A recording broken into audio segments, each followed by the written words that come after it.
I never thought the person who would try to take everything from me would be the same little girl I once rocked to sleep during thunderstorms. I was 68 years old when my daughter began looking at me. The way people look at old furniture, like something that takes up too much space and isn't really worth keeping anymore. I was healthy. I walked 2 miles every morning around the neighborhood, the same loop I had done for 15 years. I still taught piano lessons on Tuesday and Thursday afternoons to 4 children whose parents trusted me with something precious. I cooked my own meals. I balanced my own checkbook. I drove myself to church every Sunday and to the grocery store twice a week without any help from anyone. My name is Dorothy Hayes, and I had lived in my house on Clover Street in Dayton, Ohio, for 31 years. My late husband Gerald and I had bought it together in the spring of 1993, back when our daughter Melissa was just 7 years old and used to run through the backyard with the hose on hot afternoons. Gerald passed away 5 years ago from a stroke, quietly, the way he had lived most of his life. After he died, I grieved in my own way, and then I did what women of my generation do. I kept going. I tended the garden. I kept teaching piano. I called Melissa every Sunday evening without fail. I thought we were close. I thought I knew her. I did not know her husband. Melissa had married Kevin Garrity 9 years ago at a ceremony I helped plan and partially paid for. Kevin worked in real estate. He was the kind of man who smiled with his teeth, but not his eyes. Who said the right things at the right moments, but always made you feel, somehow, like you had just agreed to something you hadn't fully read. I had never said this to Melissa because she seemed happy. And a mother who loves her daughter learns when to hold her tongue. The first sign came last October, during Sunday dinner at their house. Kevin mentioned, casually, the way he mentioned everything, that a colleague of his had recently moved his mother into a very nice assisted living facility about 20 minutes outside the city. Clean rooms. Activities. A dining hall with real tablecloths. I told him that sounded lovely for his colleague's mother. He smiled. Yes, he said. She had been living alone, and it had just become a little too much for her to manage. I nodded and passed the bread rolls and thought nothing more of it that evening. The second sign came 3 weeks later, when Melissa asked if she could come over on a Saturday to help me go through some of Gerald's old boxes in the basement. I said, of course.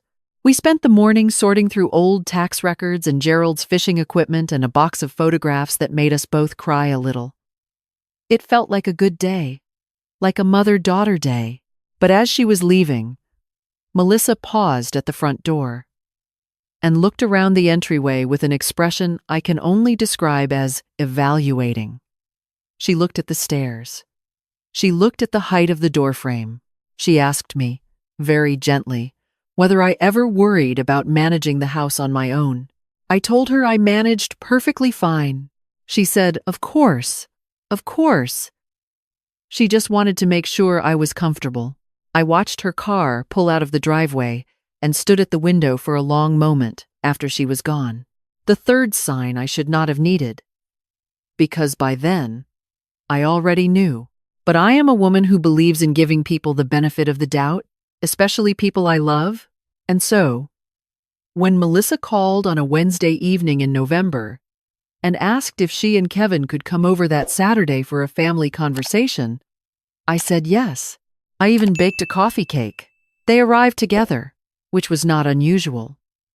What was unusual was that Kevin was carrying a manila folder. We sat in the living room. The coffee cake sat on the table untouched. Melissa did most of the talking at first.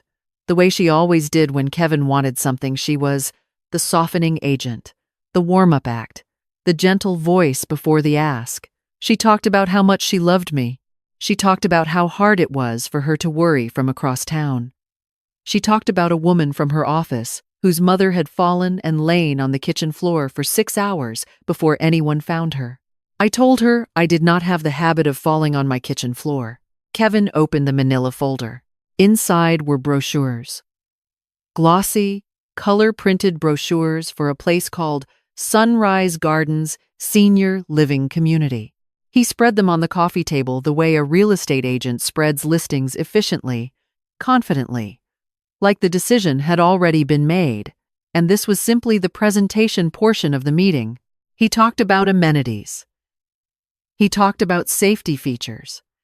He talked about community and social engagement and on-site medical staff. He talked about how the transition would be smooth, how they had already spoken with someone there, how there was availability now, but these spots didn't last long. I looked at my daughter while he spoke. She was looking at the brochures. I asked what would happen to my house. Kevin said they would need to sell it to cover the cost of care, but that was standard practice, and the market was actually very favorable right now, and he could handle everything. He knew the right people. It would be straightforward. I asked what would happen to my retirement savings. Gerald and I had been careful people. We had saved for 40 years. There was a meaningful amount sitting in accounts that I had managed carefully since his death. Kevin said that with the proceeds from the house and the accounts combined, I would be completely covered at Sunrise Gardens for many years, and any remainder would of course eventually come back to the family. I looked at my daughter again. She was still looking at the brochures. I told them I would think about it. Kevin said, gently but firmly, that it would be better not to wait too long. He said sometimes families had to make hard choices, and it wasn't always easy, but it was the loving thing to do. He said Melissa had been worried for months. He said a woman my age, alone in a house this size, was a liability. He used the word liability to herself and to everyone who cared about her. They left the brochures on my coffee table. I sat in the living room after they were gone, and I looked at the piano Gerald had bought me for our 25th anniversary. I looked at the photographs on the mantel. I looked at Gerald's armchair that I still hadn't gotten rid of because some mornings it still smelled faintly like him. I looked at the coffee cake that nobody had touched. I was not going to cry. I was 68 years old, and I had raised a daughter and buried a husband and managed 31 years in this house, and I was not going to sit in my living room and cry over a manila folder full of brochures. But I was going to do something. The next morning, before my walk, I called my oldest friend in the world. Patricia Odom and I had known each other since we were both 23 years old and working in the same elementary school. I taught music. She taught third grade. We had been through everything together. Divorces hers, not mine. Health scares. The deaths of our parents. She had retired early and gone back to school for financial planning, which many people in our circle found eccentric but which I had always admired. She now ran a small practice out of an office on the east side of Dayton. I told Patricia everything. She listened without interrupting, which was one of the things I loved most about her. When I was finished, she was quiet for a moment. Then she said, "Dorothy, how liquid are your accounts right now?" I told her. She said, "Okay, come see me this week. Don't sign anything. Don't agree to anything, and don't let them know we've spoken." I went to see Patricia on Tuesday. Between my morning walk and my piano lessons, I sat in her small office with its potted fern in the corner and its framed photograph of her granddaughters on the desk, and she walked me through everything slowly and carefully, the way a good teacher explains something to a student who deserves to understand it fully. She explained that what Kevin was describing, selling my house, liquidating my retirement accounts, moving me into a facility, would effectively transfer the most significant assets of my life out of my control within a matter of weeks.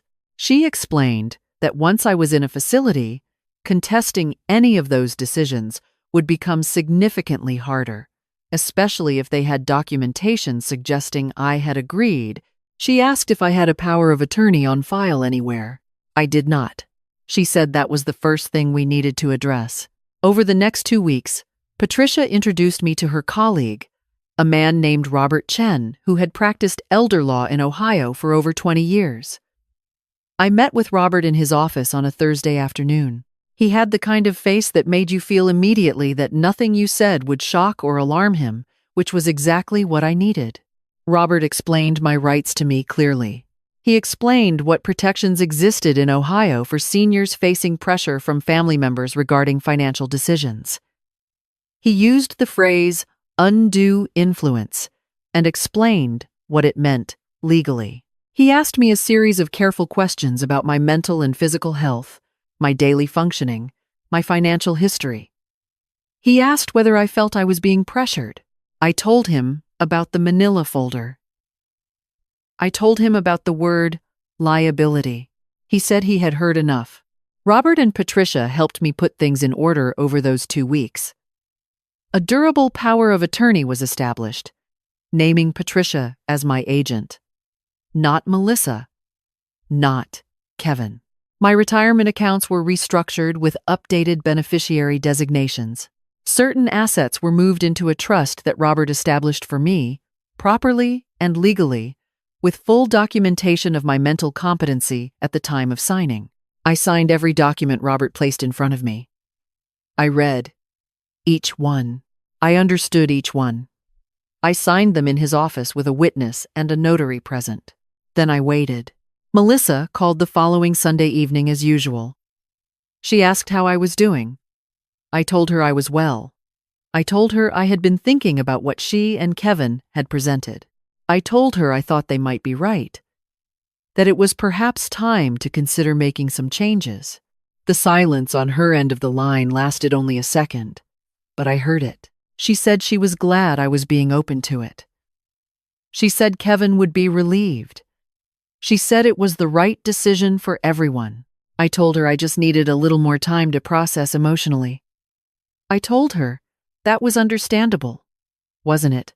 A woman leaving the home she had lived in for 31 years needed a few weeks to say goodbye to it properly. She said, of course. Of course she understood. She told me she loved me. I said I loved her too. And I meant it. The way you can love someone and still not trust them. The way you can grieve the person you thought they were while still protecting yourself from the person they turned out to be.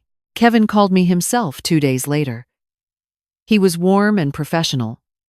He said the team at Sunrise Gardens had a room available and they could hold it for 3 weeks, but after that, it would go to another family. He said the market conditions for selling the house were excellent right now and he already had a colleague in mind who could handle the listing. He said all I needed to do was let him know I was ready and he would take care of everything. I told him that sounded very helpful. He said he would email me some paperwork to start the process. Authorization forms, he said. Standard documents to allow him to begin the preliminary steps on the house, and a form from Sunrise Gardens that would hold the room in my name. The documents arrived by email that afternoon. I printed them and drove them to Robert Chen's office. Robert looked through them carefully. He was quiet for a moment when he finished. He said that the authorization form for the house was not standard. It was structured to give Kevin's real estate contact significant control over the transaction at terms that were not in my favor. He said the Sunrise Gardens form, read carefully, included language that would have allowed them to act on medical decisions in coordination with my designated family representative, which the form identified as Kevin. I sat in Robert's office and thought about my daughter looking at the brochures instead of looking at me. I told Robert I was ready to proceed. On a Friday afternoon, 3 weeks after Kevin had first sent me the paperwork, Melissa and Kevin came to my house. They were dressed nicely. Kevin had a briefcase. They were smiling the way people smile when they expect to receive good news. I had coffee ready in the kitchen. I let them settle in. I let Kevin open his briefcase and spread his papers on the table with that same efficient, already decided energy he always carried. He explained each document as he placed it in front of me. The Sunrise Gardens Residency Agreement, the Real Estate Authorization, a general financial management form that would allow them to coordinate my accounts during the transition. He had a pen ready before I even reached for one. I signed every document he put in front of me. I signed them carefully, on every line he indicated, without rushing. Kevin gathered the papers and put them back in his briefcase and clicked it shut and sat back in his chair with the particular satisfaction of a man who believed he had just closed a deal. He thanked me for being reasonable. He said this was the right choice. He said he and Melissa were going to make sure everything went smoothly. Melissa reached across the table and took my hand. Her eyes were bright. She said she was so relieved, that she had been so worried, that she just wanted me to be safe. I told her I understood. They left 30 minutes later. Kevin shook my hand at the door. He said he would be in touch early next week to get things moving on the house. I watched their car drive away. Then I went inside and called Patricia and told her it was done. Patricia laughed, not cruelly, but the way old friends laugh when a plan they built together finally reaches its moment. She said Robert would be filing the relevant documentation on Monday. You see, the documents Kevin had brought to my kitchen table were documents I had signed, but I had signed them as Dorothy Ann Hayes, and the authorization Robert had prepared, establishing the trust, designating Patricia, updating all account records had been signed and registered 2 weeks earlier by Dorothy Ann Hayes as well, with full legal force and proper witness. Kevin's documents authorized actions against assets I no longer solely controlled, accounts that had been restructured, a house that now had a legal encumbrance on title that any competent search would find. More importantly, Robert had quietly filed a report with Ohio's Adult Protective Services, documenting the pattern of contact, the financial structure of the documents Kevin had presented, and a full account of the pressure I had experienced since October. I had not planned to be cruel. I had not planned any of this out of spite. I had planned it because I wanted to be safe, and because the people who were supposed to keep me safe had decided I was a liability instead. The call came on a Wednesday morning. Kevin's voice, when I answered, was different from any tone I had heard from him before. Tight, controlled, but barely. He said there seemed to be a problem with the title search on the house. I told him I was sorry to hear that. He said there was also apparently an issue with the account information he had submitted to Sunrise Gardens. I told him these things happened. He asked, very carefully, if I had done something to complicate the process. I told him that I had done exactly what I had always done. I had taken care of myself. The silence on his end was long. I told him that I had also spoken with Robert Chen, and that Robert had some questions about the authorization documents Kevin had brought to my kitchen table, and that Robert had been in contact with the appropriate state office, and that if Kevin had any concerns about any of this, he was welcome to have his own attorney call Robert's office. The call ended shortly after that. What followed was not dramatic, the way these things rarely are in real life. There were phone calls between attorneys. There was a formal review by Adult Protective Services. There were several weeks of uncomfortable silence from my daughter, which was its own kind of grief, a quiet and hollow one that I carried through my morning walks and my piano lessons and my Sunday mornings at church. Melissa came to see me alone on a Saturday in January, without Kevin. She sat in the living room where the brochures had once been spread across the coffee table, and she looked smaller than I remembered her being. She was 41 years old, and she looked in that moment like the 7-year-old girl who used to run through the backyard with the hose. She said she didn't know about all of it. She said she knew some of it, but she hadn't understood how far Kevin had taken it. She said she was sorry. She said it more than once. I believed part of what she said. Perhaps I believed most of it. Mothers have a complicated relationship with believing things about their children. We want to find the version that allows us to keep loving them, and sometimes that version is even true. I told her that I forgave her, because I meant it, and because carrying that weight would have been worse for me than releasing it. That Patricia was my financial agent, and that would not change. That any conversation about my living situation or my health or my finances would happen with Robert present. that I would continue to live in my house on Clover Street for as long as I was able to manage it, and that when the time came that I genuinely could not, I would make that decision myself, with people I trusted. She nodded. She didn't argue. As she was leaving, she paused at the door, the same door where she had paused in October with that evaluating look, and she turned back and asked if she could still come for Sunday dinner sometimes. I told her yes. I told her to come next week, and I would make pot roast. She cried a little on the way to her car. I watched from the window. There is a particular kind of strength that people do not always recognize in women my age, because they have decided, without asking, that we have become fragile, that the years have made us smaller, slower, easier to move around like furniture. They see the gray hair and the careful steps, and they think they see the end of something. What they do not see is 68 years of paying attention, of watching and listening and learning how the world works and how people work inside it, of building something slowly and protecting it carefully because you understand, in a way that only time teaches, exactly how much it cost. I still walk 2 miles every morning. The tulips Gerald planted along the front path came up again this spring, the same deep red they always are.